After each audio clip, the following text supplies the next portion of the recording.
वहीं छत्तीसगढ़ विधानसभा सत्र के पहले दिन विपक्ष ने धान खरीदी की अव्यवस्था पर स्थगन प्रस्ताव लाया था। आपको बता दें कि गृहस्था पर चर्चा के बाद आसंदी ने ग्राह्य कर चर्चा कराने से मना कर दिया, जिसके विरोध में विपक्ष ने सदन से नारेबाजी करते हुए वॉकआउट किया।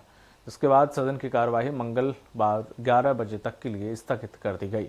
इससे पहले शीतकालीन सत्र में विधायकों मंत्रियों के स्वागत के बाद सदन की कार्यवाही शुरू हुई और हंगामे और शोरगुल के दौरान विधानसभा के पटल पर अनुपूरक बजट भी रखा गया।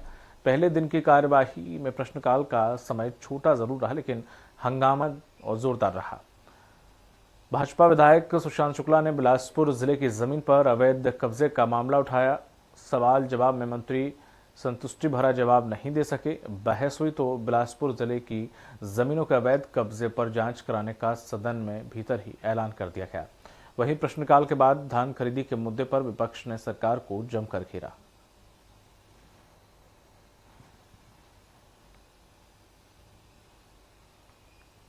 और मंत्री जी का जवाब आज सदन में ये आया कि 500 के आसपास ही शिकायतें प्राप्त हुई हैं। ये विरोधाभास था कि पट्टों में सरकारी कब्जे सर्वे के दौरान स्पष्ट दिख रहे हैं, तो सरकारी जगह पर काबिज है, मंत्री आवास पट्टे के तहत दिया जाना है, जिसका संज्ञान प्रशासन को है, परंतु अपने राजस्व अधिकारियों को बचाने के लिए अगर ये व्यवहारिक जवाब सदन में दिया गया, जिसका मैंने खंडन किया और विरोध भी दर्ज किया।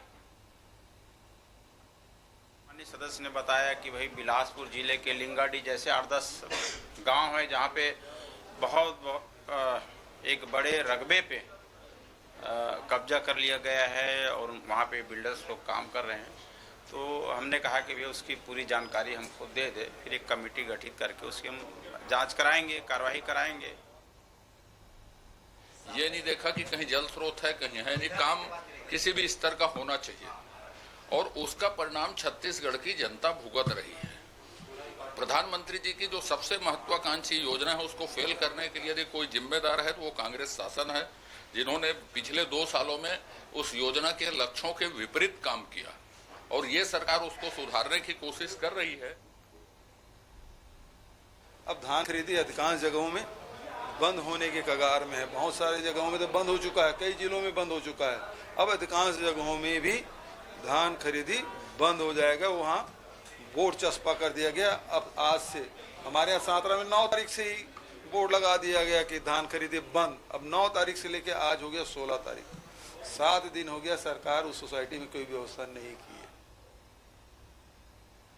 मेरे यहाँ ध्यानाकर्षण के उत्तर में मैं ये नहीं कह पाऊंगा कि माननीय मंत्री जी ने झूठ बोला, मगर मैं ये कह सकता हूँ कि माननीय मंत्री जी को उनके विभाग के अधिकारियों ने झूठ बोलने के लिए उत्साहित किया, प्रोत्साहित किया और मंत्री जी से सदन में झूठ बुलवाया। एक बहुत बड़ा गंभीर विषय है।